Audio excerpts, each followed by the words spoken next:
Welcome to Gracie Gato podcast. Today I've got Concord City Councilor Stacey Brown and John Kiper, the Democratic candidate for New Hampshire governor. We're talking power, accountability, and what's next for the state. Hi, thank you for joining the Gracie Gato podcast.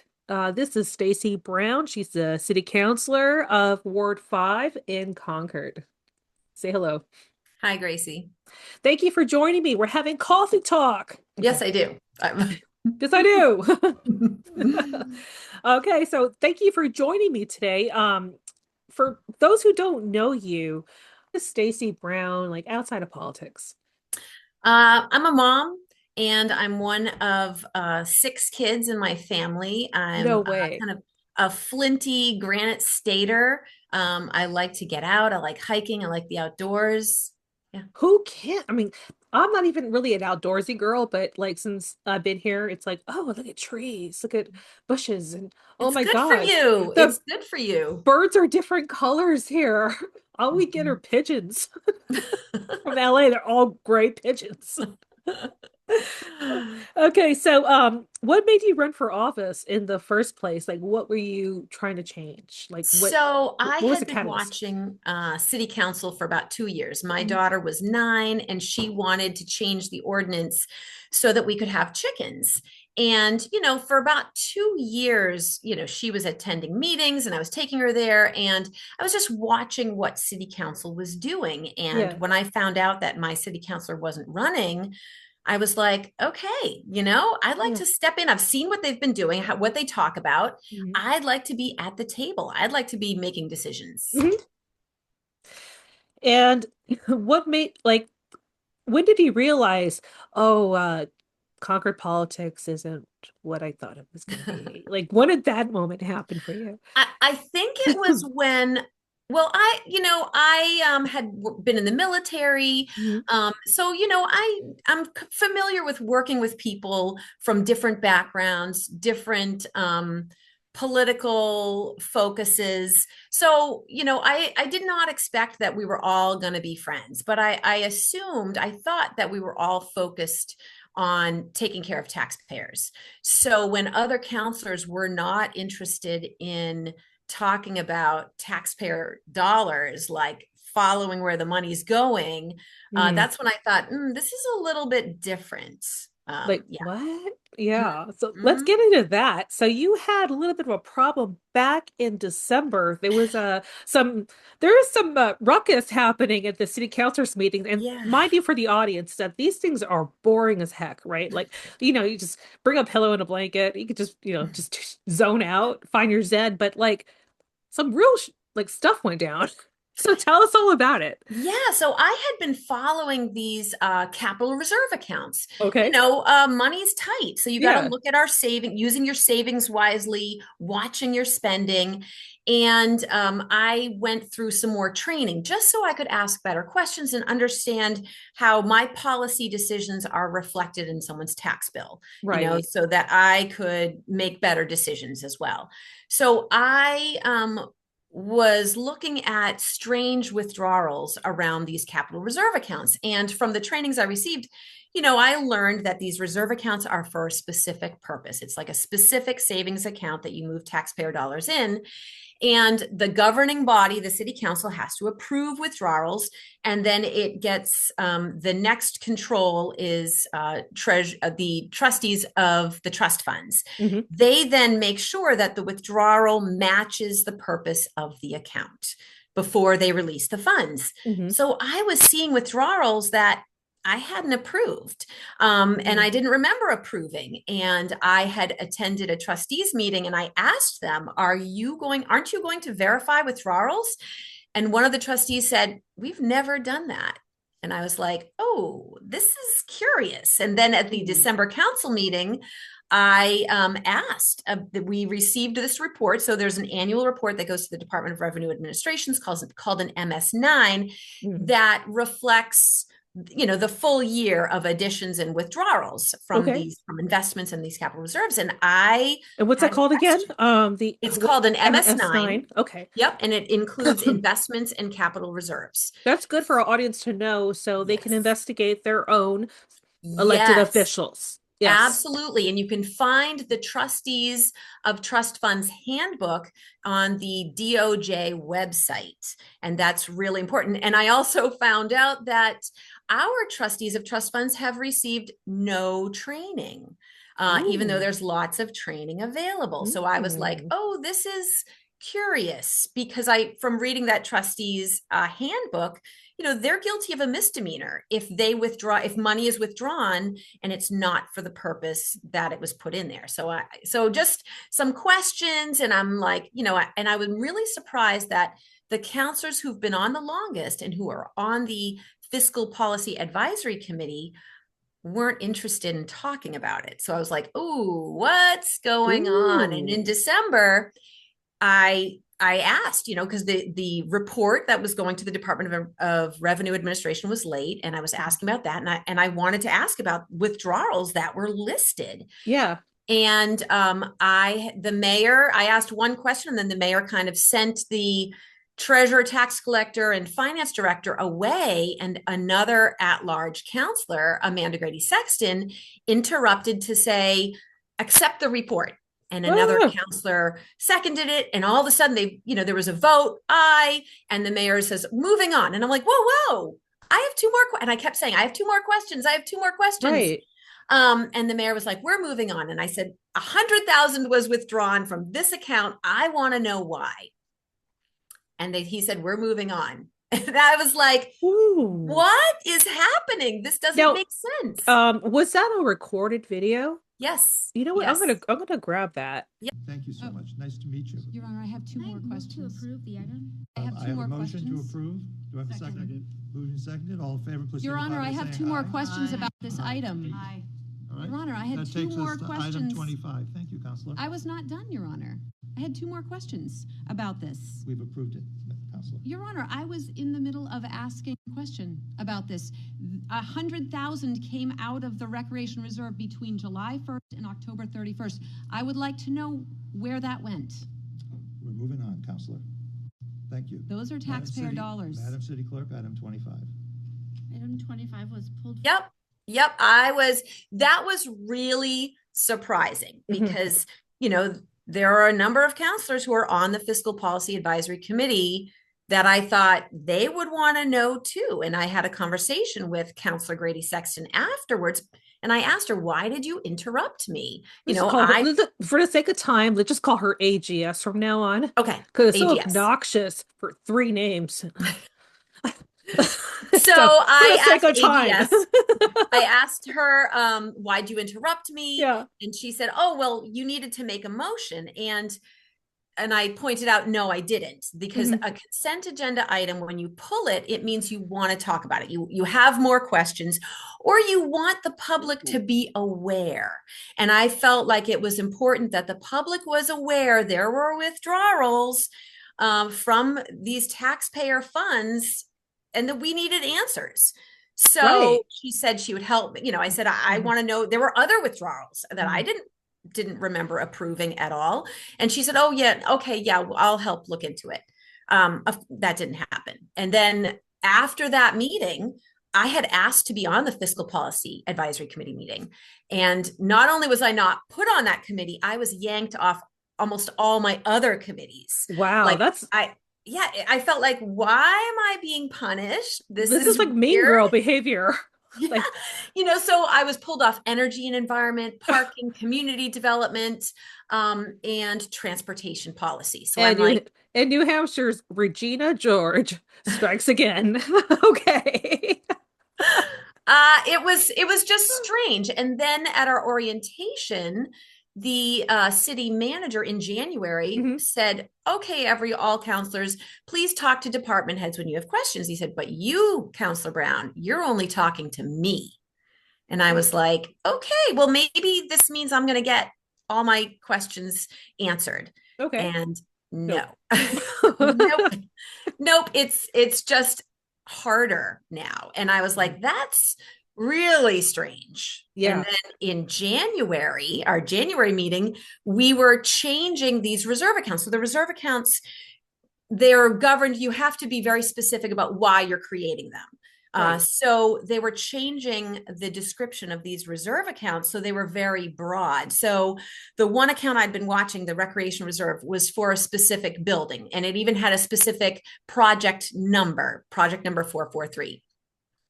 So they were saying, well, now instead of just being for that building, it's going to be for anything having to do with recreation. They were just kind of watering it down. And I thought was very strange because we have real needs. Yeah. Like one of the Serious. reserve funds was fire apparatus replacement, which, for a fire truck.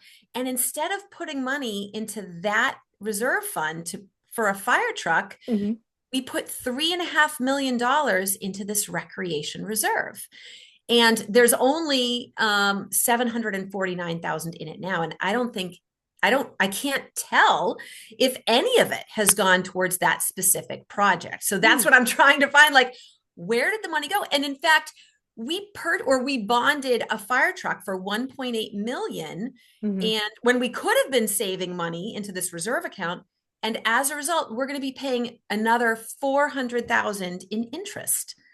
So we've been putting money into this, and now it's officially like so much for fiscal responsibility. Isn't that like a running slogan? Yeah, and I was like, I'm not okay with this. And then after we watered down the titles, and I opposed it. Mhm. We voted to put $2 million more into these watered down accounts, and I was Mhm. like, for why? We have a homeless issue, we have poverty, racism, we have all kinds of issues. And that was just really surprising. The pushback on that was very surprising. And then I pulled another item from consent. And that was because they wanted to impose term limits on a committee. Uh-huh. And I brought up and I said, well, this is great. We're putting term limits on our committees. I said, but we should follow the same guidelines. If we expect committee members to attend almost all the meetings, we should too. And I pointed out that we have counselors. So there's a counselor who's an at-large counselor who attended 2 out of 10 meetings, and he's on fiscal policy. And he was put back. He has an attendance rate of 18% of attending the committees he's on. So I questioned, why are we putting people on committees if they're not attending them? And then another committee that I said, even the chair of these committees, now Counselor AGS, Amanda Grady Saxton, is the chair of the Public Safety Board. Oh my God. They went a full year with no meetings. And I thought, if you're the chair of a committee, you should be holding regular meetings. About 30% of our budget, the city budget, goes towards public safety. So why aren't they meeting more frequently? And when, you don't have meetings, that means the public can't attend, can't raise issues. And we just approved a new police station for like $48 million in total. And that's before interest. And they didn't even talk about it, or they didn't even have a public hearing about that building until after the council had reviewed it. So, it was just kind of really strange. Why are certain counselors being put as the chair of committees and they're not holding meetings? And some counselors are put on committees and they're just not attending, when other counselors who are interested and are able. I have a 91% attendance rate for my committees. I've never missed a city council meeting. So that's why you're problematic. Yeah, I mean, I really, I see myself as I represent the people of Ward 5, almost 4,400 people. They voted for me. I represent their interests. I should raise concerns, make them aware of how their money is being spent. So yeah, some interesting things are happening in Concord. Thank you so much. I'm going to wrap it up here. Thank you so much for joining me. You're actually my first guest. So thank you. Yes. Thank you. Yes. So Godspeed, and I hope everything goes well. And we're going to keep covering the story. We're going to have you on again. Awesome. I would love to share more. Okay. And my constituents are supportive.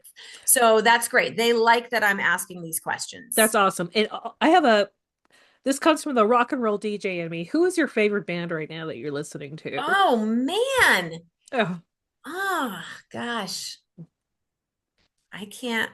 Who do I run to? I'm trying to think who I run Yeah, to. that's a great one because I run too, and I do a spin class here at my house. Right. Like, God. who's on that list? Oh Is my it is it God. I is it have a too rowdy? Is it too rowdy for us to know? Like, are you I listening to don't like know. I'm so gangster terrible rap? with my music because I like, my husband will, oh, you know who I love? Rihanna.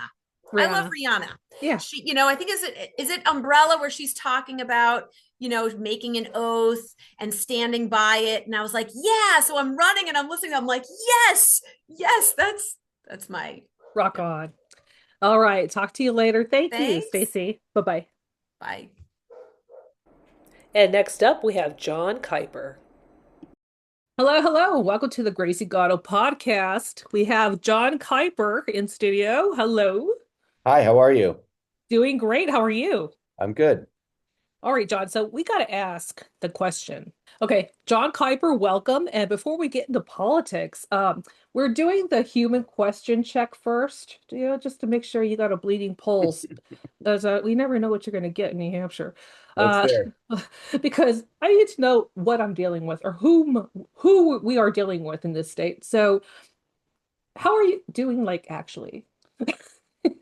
It varies day to day, but I try to enjoy myself as much as possible, and I do really enjoy running for governor. I like talking to people about politics in New Hampshire, and I like driving, and if you don't mind doing those two things, it's not a bad gig. I wish Oh, it paid more, but my girlfriend wishes it paid more, but it's fun. I do really enjoy it. I like talking about politics, and frankly, I find it's a lot easier to be part of the solution than on the sidelines complaining about the problems. And so I find what I'm doing a lot less frustrating than what a lot of other people are doing because you can go to protests and you can, boycott Amazon and all these other things, but to really, get involved, you got to run for office. Voting is good too. Voting is great, mhm. but running for office and voting are the two things that we have a right to do.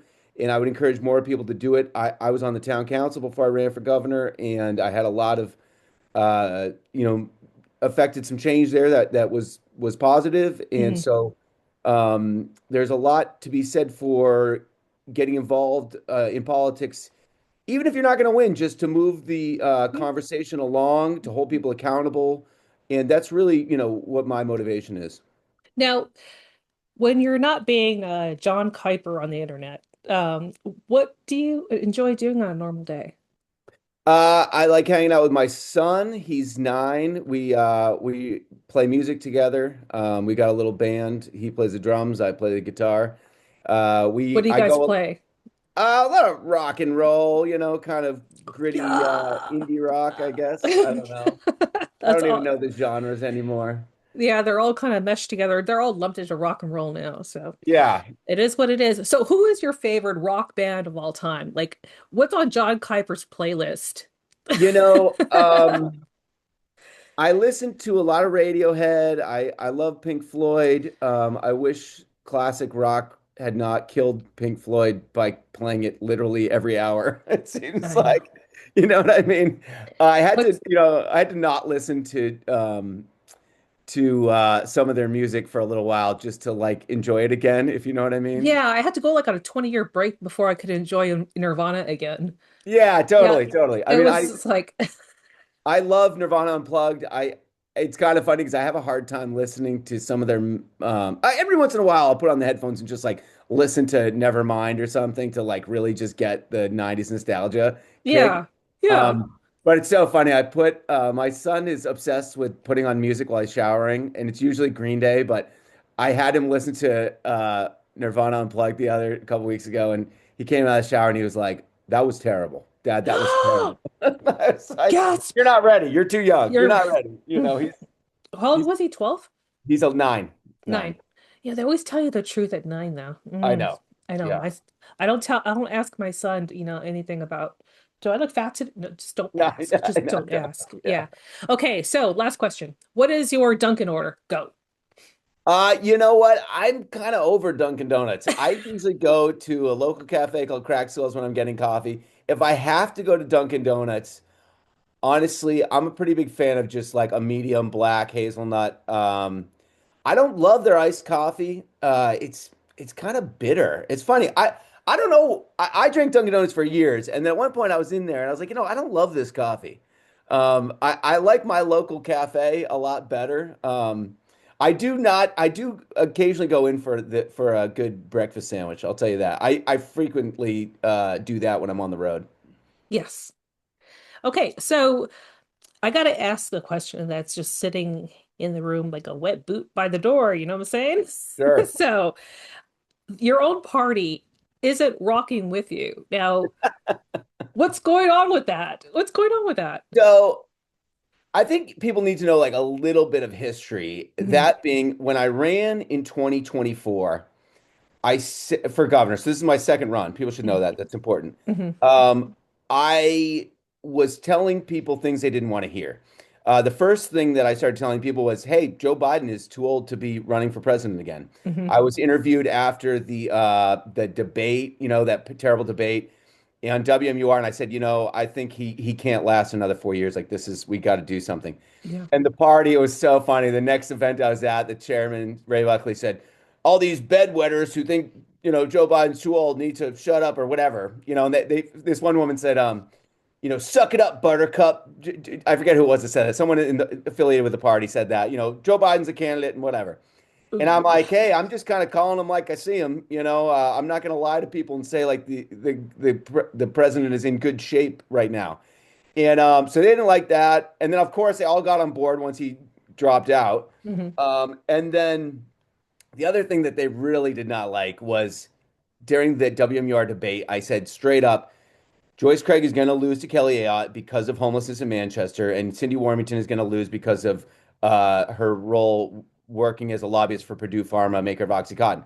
I said that, and they were just not happy hearing Wow. what was the truth. And I said Joyce Craig's going to lose. I actually was kind and said it would be close. I said, oh, it'll be like 3 or 4 points. She lost by almost 10 points. It was about Mm, 9.5 points. So she got destroyed. mhm. And it was kind of, I mean, this is just, it happened. But Kelly Ayotte actually cut the clip of me saying that and used it in one of her promotional videos, which I have not gotten a check for, I will say. Okay, and no screenshots, right?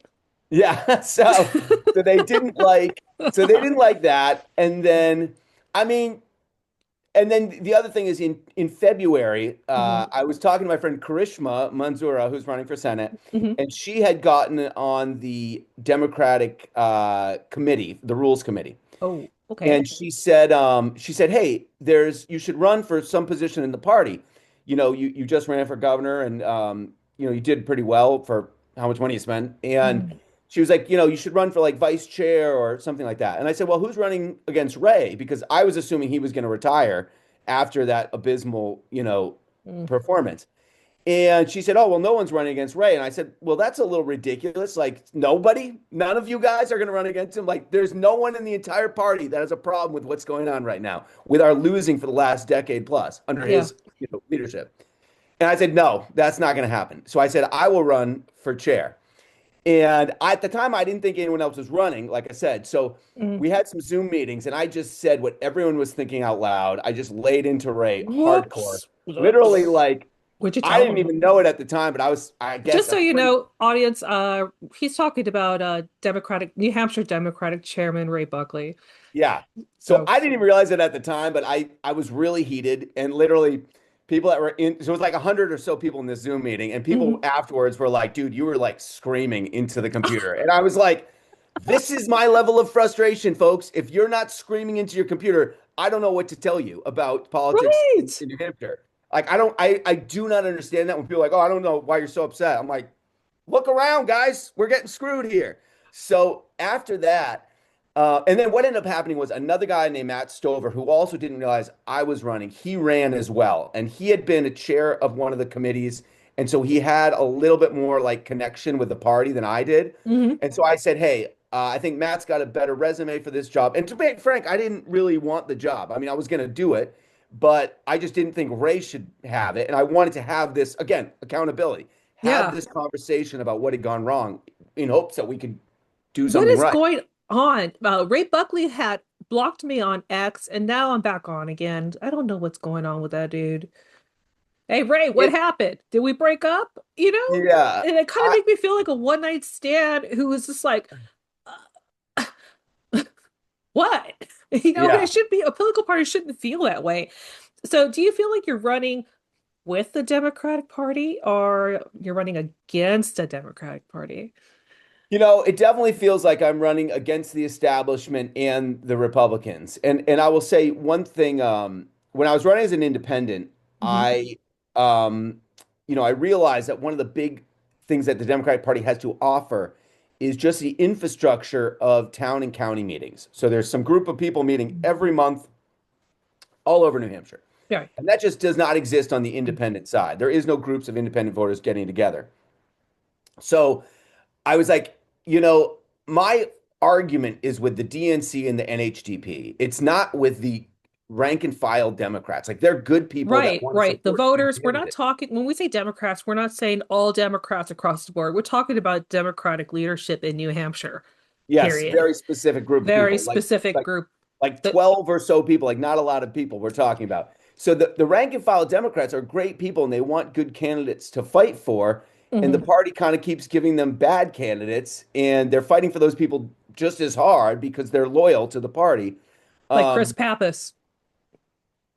yeah, so I mean, this is kind of the issue where I felt after my campaign, Mhm, and I've seen this a lot around the country, is primaries is where progressive candidates go to die. And it's mhm. not really the fault of the party. It's that too many young people don't vote in primaries, and too many people just aren't paying attention. And Mhm. and I mean, we only had 100,000 votes in the primary for the last Democratic governor race. So if the Democratic machine won't back you, so no endorsements, no donor train, no little insider brunches with the matching blazers. I mean, how do you plan to win anyway? Like, Yeah, so I still have, people that in the party that are supporting me. mhm, And there's a lot of people that are sitting on the fence thinking Cindy Warmington or someone else is going to run. I think every week that goes by that someone else doesn't run is a week that it's more likely I'll be the only one there. mhm, Now, it's important to note we don't actually file, no one files for governor until June 12th, I think it is this year, mhm. is the deadline. So a lot of things could happen between now and then. I've floated the possibility of running as an independent Democrat Yeah. and just skipping the primary, just getting the votes to be on sorry, not the votes, the signatures to be on the ballot in the general election.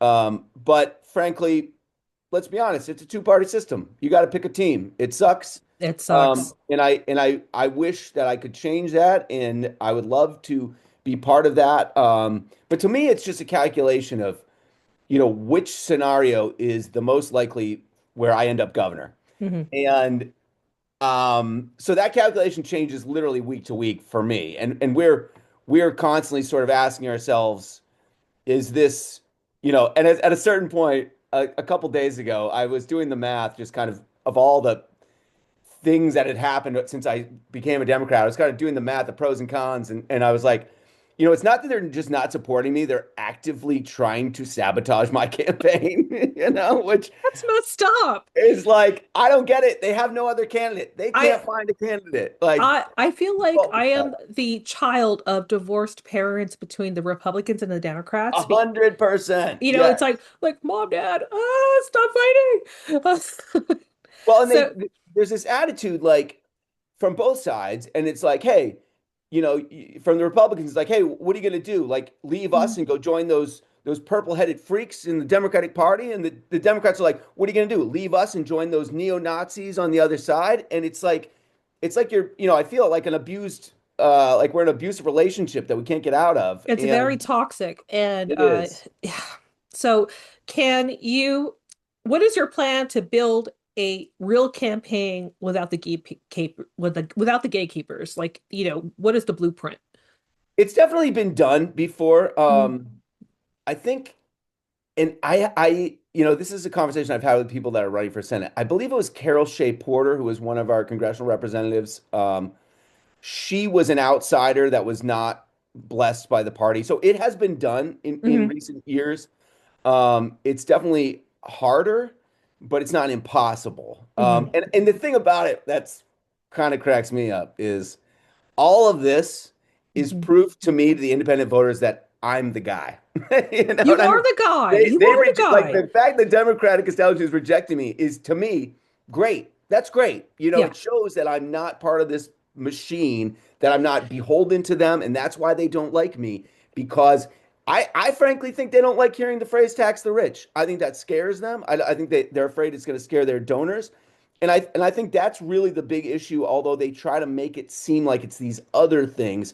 I really think it comes down to that they don't want to support economic reforms that we desperately need in this country. That's yes, you have my vote. John Kiper, you have Thank my you. vote. So let's talk. I have a couple of questions here from people who want to hear from you. Sure. So, the Democratic establishment in New Hampshire isn't supporting you at all. Why? We just answered that question. Um, are you running with the party? Are you running against a party? We did that. If the New Hampshire Dems won't back you, blah, blah, blah. Hold on, where is it? I had a question about guns. And now, do you think the Democratic Party should actively invite gun owners and gun enthusiasts into the party, or has that ship sailed? I 100% do. I 100% think that we should. One of the benefits of owning a restaurant as a politician is that I've spent the last decade talking to all sorts of people, all sorts of people, Democrats, Republicans, libertarians, socialists, communists, independents, whatever. Yeah. And I will tell you that there is not a lot of people, but there is a chunk of people in New Hampshire who align with Democrats on almost every issue except for gun ownership. Hmm. And that issue to them is the most important one. It's a primary voting behavior or motivator. And so I'm a gun owner. I've done the hunter safety course. I've never gone hunting, but I did it so that I could, safely know how to manage my weapon, my guns, my firearm. Yes. And I think that it's something I wish more people would look at the facts about. Yeah. For instance, the last campaign, Joyce Craig and Cindy Warrington both pushed a AR-15 automatic weapon ban.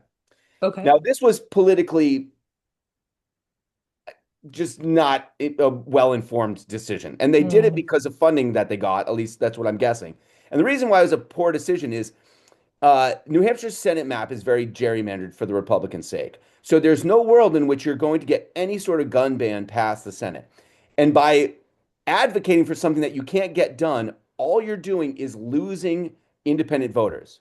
Can Now, I'm sorry, sorry. yeah, Yeah, can Democrats support the Second Amendment and public safety without sounding fake? I think we have to. If you look at the numbers, since 2020, the people buying firearms, the biggest demographics are minorities, women, and people in the LGBTQ community. Hmm. So leftists, people on the left are catching up. We're not nearly at the gun ownership rates of people on the right, but I think everyone's realizing, like, hey, Mike, like, and this is a true story. This happened in our town. Probably, I think before the 2020, maybe 2019. There's a guy who I know from town.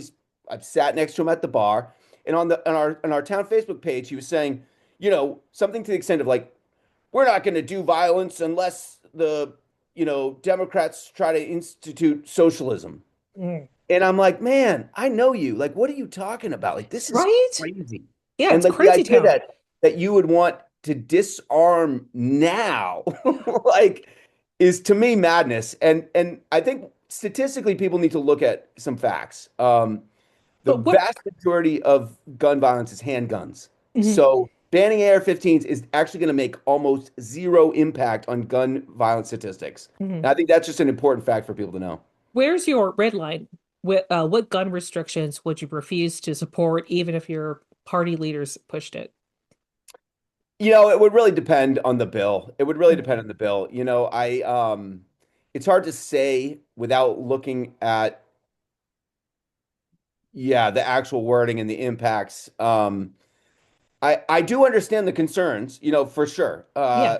I don't want to dismiss the fact that gun violence is an issue in our country. It's a huge issue. I would say New Hampshire, by far, is a very safe state.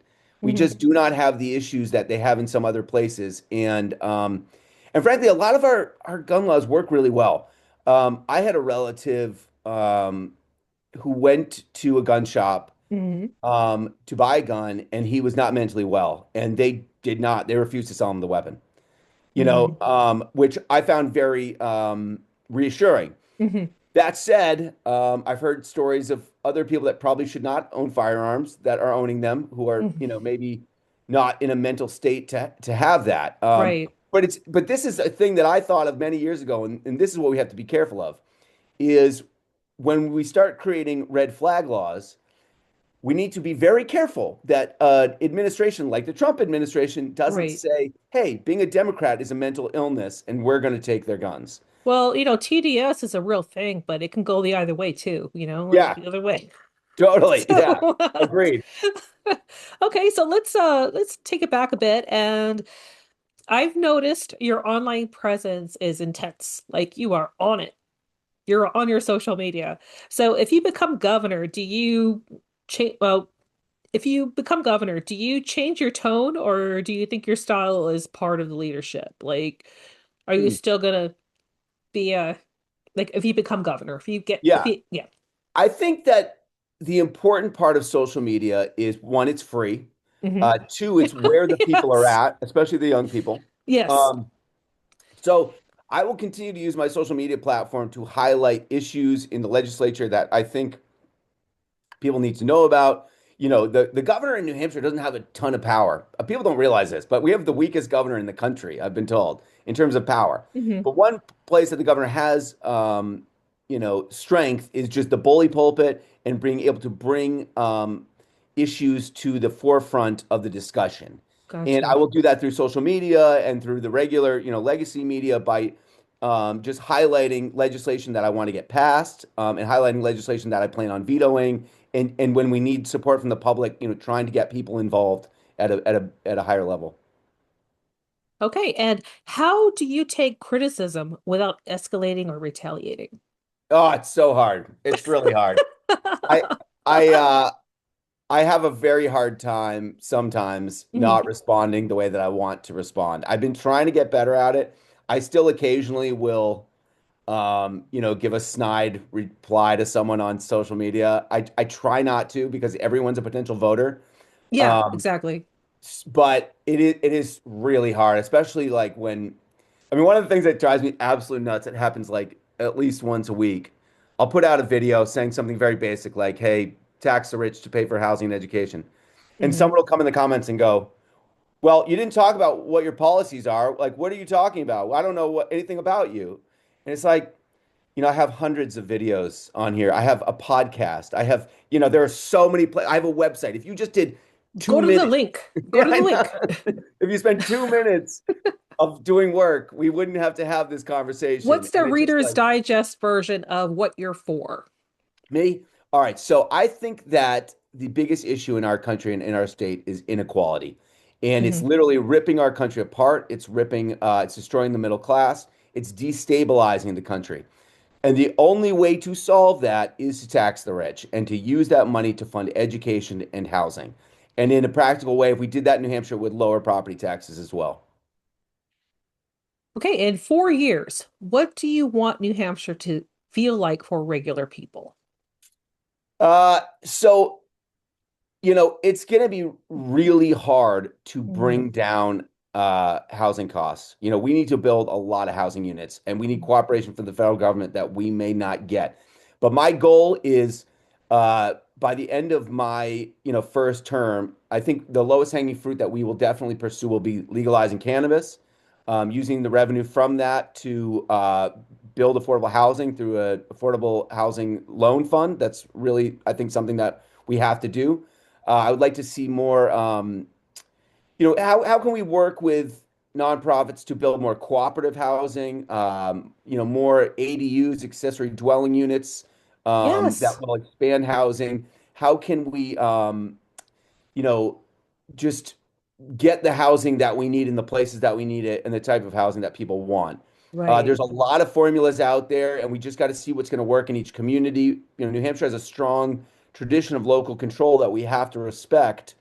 But local control can't mean excluding, you know, undesirable renters from a community or saying that we're not going to build any more housing. It's just really, it's in the long term going to be very detrimental to these communities if we do not address housing and the way that we fund education. Gotcha. Um, okay. So name one thing the New Hampshire Democratic Party is doing right now that is hurting its own future. Oh, just one. Uh, Yes. Wait, was Call that the New Hampshire Democratic Party or the national, or was it just No, New Democratic Party? Hampshire. Okay. Um, the biggest issue is just not speaking to a wide enough group of people, frankly, is to that they don't speak to the independent voters and they don't make their they make this the arguments are always very self-serving. You know Mhm. what I mean? You should support abortion because it's a woman's right. Well, all the people that support abortion are already on the Democratic side. So what's the argument? And the way I frame it in my head is, how do I convince my conservative uncle who voted for Donald Trump to vote for me? And the way and when I talk about abortion, I don't talk about abortion. He's religious. He doesn't believe in abortion. What I talk about is medical freedom and privacy and the Yes. fact that Amen. if they're banning abortion for religious reasons, they could very equally, or on the same lines, ban Hmm. Viagra, you Yeah. know? And a lot of old men like Viagra, and it really has no medical, you know what I mean? Yeah. Medical purpose. Oh, women like Viagra too. Yeah, I Yeah. think everyone likes Viagra, but so that's really the where I'm trying to come from is make the argument for the independent leaning conservative, not the Democrat. And also, almost every issue, not quite every one, but most issues can be brought down to an economic level. And that's where the independent voters are coming from. So rather than saying we shouldn't tolerate homelessness because it's inhumane, it should be we shouldn't tolerate homelessness because it's far more expensive to have homeless people on the street than it is to just have affordable housing. And True. so it's always got to be the economic argument. Why are we going to limit PFAS or chemicals in the environment? Yeah. Because in the long term, it's going to cause medical problems that are going to cost us a lot of money. It's always got to be about the economics and the money. John, why are you doing all this? Like, why are you running for governor? It is like, it's so invasive, especially to your private life. You have children, you have your girlfriend, you have your whole life. Like, this Yeah. is very disruptive. What does your significant other say about all this? It's kind of funny. We go back and forth. Some days she's just Yeah. like, dude, just give up, just drop out. And then other days she's like, Hmm. which is loving it. I mean, you have bad days, you have good days. Ultimately, I just can't sit on the sideline. I can't sit on the sideline banging my head against the wall, screaming at the TV about these issues anymore. And fundamentally, this came to a head with my restaurant where our taxes are really high because of the school. Hmm. So we can't build any more parking. My building was built in 1835. There's no parking here in my end of town. There's no Hmm. money to build parking. My employees' rent kept going up. I kept having to raise the prices because of it. I couldn't find employees because they couldn't afford to live in my town anymore. So all of these issues got to this point where I was like, I'm trying really hard to keep my business afloat, and it's like the government is the obstacle. The Yeah. government shouldn't be the obstacle. The government should No, be I've experienced helping. that millions. Oh my God, we've all experienced the yeah, that that So pushback. we're living in this economy that benefits a small group of wealthy people, and they've convinced a small group or a larger group of not wealthy people that Hmm. it's good for them too, and it's not. And that's really the hardest part about this is explaining to people like, hey, you're getting screwed. The Republicans are screwing you, and they're going to screw you more and more and more every year. And they're cutting taxes for the wealthy and for the rich, perpetuating this myth of Hmm. Reaganomics, of trickle down that never was true. It was never going to happen, No, and didn't you write a book about that? I'm working on it. Yeah, I'm in the final sort of formatting process. It's called Community First Economics, the blueprint for renewal in the Granite State. And the concept is pretty simple. Mhm. It's that, first identifying, hey, we've been running under this economic system called trickle down. It's not working. It was never going to work. Is Sure, it an intervention? What the book? Yes, The book. kind of. And basically saying, explain to people sort of how we got here with housing and with education funding and with healthcare, and how what I'm proposing is not even a radical change. It's actually just going back to the way that we did things for decades and decades and decades before Ronald Reagan. Yeah. Okay. And do you have any other things that you want your potential voters to know about you personally? If you want to volunteer, you can go to my website, which is votekiper.org. And just keep an eye out for this book. It should be dropping in the next, hopefully, like 2 weeks or something. On Amazon or? It'll be everywhere. Once it's Everywhere. up, I'll have it set up so you'll be able to get it basically everywhere. It'll Okay. probably take me, probably within a month. I think we should be good to go. I'm on the kind of final, like literally, I've been spending like a half an hour trying to figure out the page numbering with it's just Yeah, it's a whole thing. It's a yeah, whole. it's, Ugh. people have no idea how annoying it is. Yeah. Yeah. All right, John Kiper, thank you for Hey, coming thank you for on the having me. This was show. great. Yeah, I really appreciate You're it. awesome. Yeah, thank you. Okay, bye-bye. Bye. Granite sky, let the LA haze without a real goodbye.